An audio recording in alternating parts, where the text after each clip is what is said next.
Hi, I'm Sarah Cowgill, along with Andrew Moran, Jim Fight, Jeff Charles, and Scott Cosenza.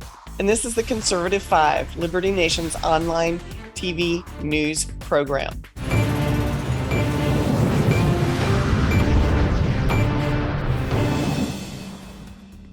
Well, folks, the gig is up, at least for independent contractors trying to do business in California. After months of delays, the law passed in 2019 is now in full force. And what the cool kids call the gig economy is getting hammered.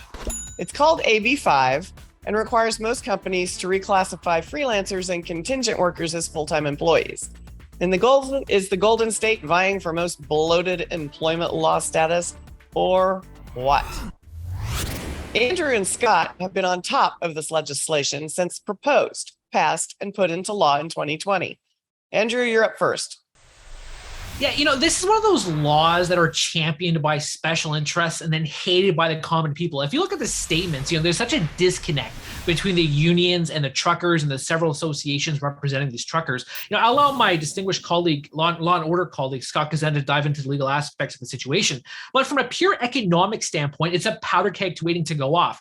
Sarah, you reported on how, 70% of the truckers are situated on the West Coast in Los Angeles, Oakland, Long Beach. And guess what? That's where the supply chain crisis is heading. When this law was first passed, you saw all these truckers fleeing the state, or they just abandoned the industry. And now today you hear the industry saying there's a trucker shortage happening, and that's amplifying the entire supply chain crisis. And that's not only that. I mean, you look at the other factors too involving truckers, that this is just a cherry on top. They're dealing with high diesel prices. The layoffs are growing because of the high diesel costs. The recession's on the horizon. So shipping is not as ubiquitous as it was, just a year ago. So from economics, the ABI 5 is just disastrous for both the truckers and for the rest of the gig economy. Because when I first reported on this, you saw a lot of freelance writers, as an example, they lost their jobs because these companies wouldn't want to hire them as full-time employees with all the perks and benefits and compensation packages. So overall, bad idea. And I'll allow my colleague Scott to dive into the legal parameters.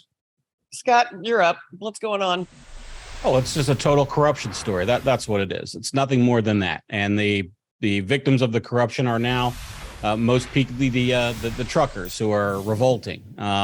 This was an attempt by union organizers and cab companies to smite Uber and Lyft because they were stealing their lunchbox, basically through competition, of course, which was not abided by those who are going to get less of their ill-gotten pie, basically, right? So if you own a cab company in Los Angeles, you can't survive with Uber because you probably provide poor service because of your license. You've got the monopoly, and that's what's happened. And they captured those legislators, got the bill passed, and the truckers didn't have the pull to do anything about it. And their union, representatives for the big companies, they don't care if the independent truckers get. Well, there's a word not printable for our show there, but that's what's happening, and they're just having to suffer through it. Well, so when you look at it, what my take is that they're fleeing California and heading to states that are a lot less free of strict regulations and laws. Arizona, or perhaps Nevada, or Texas. Or just about any state, or just about any state in California. You've got almost 49 other options. Yeah. Jeff, you've kind of lived a lot of places. What say you? Yeah, Sarah, this is reason number 943 why I'm glad that I left California a long time ago, because this is already hurting people. I mean, I have a friend who was a writer like us, and she had to move her residence to a different state while still trying to maintain ties to California because that's where her family is, because of this stupid law, which, by the way, this isn't going to stop here. They want to make this national. I mean, there was already a proposal at the federal level that was basically like a copy and paste of what California is doing right now. It's a disastrous law that limits choices. I mean, it takes away agency from people who want to work as independent contractors, who want to essentially have their own business and be their own business, and to be able to choose how they do their work. But that's what progressive policies do. I mean, they narrow down your options to where you're basically forced to live and work the way that they want you to. At least this is what happens when they get their way. It's almost like California is intent on driving people out, because California has been losing people over the past 10 years, about 7.5 million since 2010. There's a reason for that, and they haven't figured it out yet. And actually, if I may add to Jeff's point here, the American Trucker Association, they recently forecast that the trucker industry is going to have a shortage of 160,000 drivers within the next 8 years. So, I mean, this is just going to exacerbate the issue. Well, and where are all the ports? The 3 largest ports in the United States are in California, correct? So how the heck are we going to at the time of this broadcast? That's true. B? We'll see. Yeah, that may change. We'll see if that true. lasts another decade. Might have to have some Sarah. oceanfront property somewhere else soon. Yeah. Jimmy, what you got? Yeah, I mean, this is Jeff talked about the California politicians they haven't figured it out yet. They're not going to. There's this great disconnect. And I don't know if anybody else is a Mel Brooks fan, but Scott actually put me in mind of a quote from his History of the World Part 1. There's a scene where the guy comes up to the king and he says, "Sire, the people are revolting." And the king goes, "Yeah, tell me about it."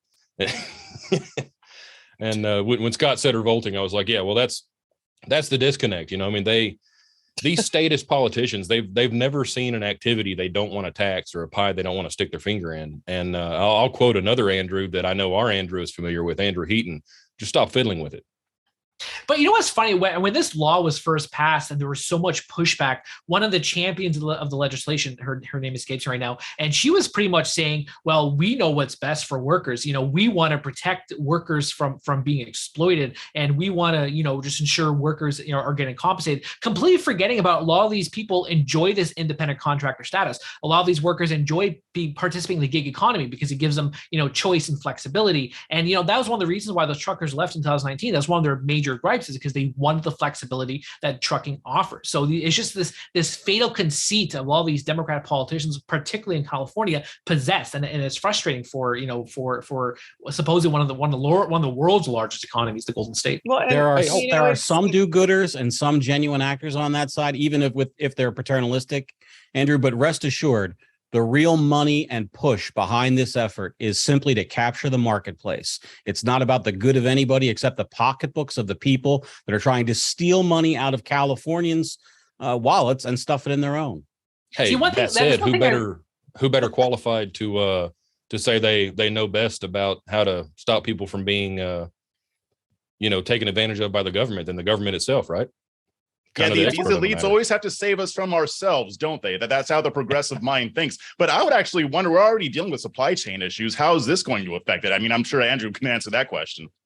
Well, yeah, I mean, big time. I mean, if you in the early 2022, whenever there was that Omicron variant, you had a lot of employee absenteeism. So the traffic jam, the backlogs were just increased during that period, and they're still trying to play catch up. And then also, as Sarah reported, you're going into the back to school season, you're going to the holiday shopping season, and those ports, they have yet to be cleared up, despite the federal government's 24/7 mandate they imposed earlier this year. So the supply chain crisis, I mean, it's not improving whatsoever. I mean, you look at the freight data coming from China, and the only positive you could see from it, I guess it's not even much a positive, is that a recession would resolve this problem. But it's a recession killing the economy, which is that's not sad economics, but that's Bidenomics.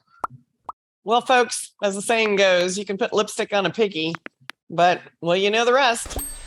Liberty Nation will keep an eye on the possible spread of California's freelancing law, which will be a nightmare for independent contractors. Thanks, panel.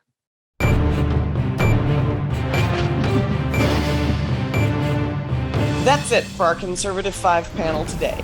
Check out our other C5 shows and segments on your favorite video platform, YouTube, Vimeo, Rumble. We're on them all, as well as Liberty Nation has its own Roku channel where you can see all of our TV productions. Thank you for tuning in, and remember to surf on over to libertynation.com. Join us on the Member Zone, just $17.76 for the year.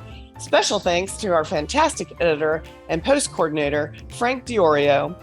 I'm Sarah Cowgill. Thanks for joining us today. This has been a production of libertynation.com, where truth is making a comeback.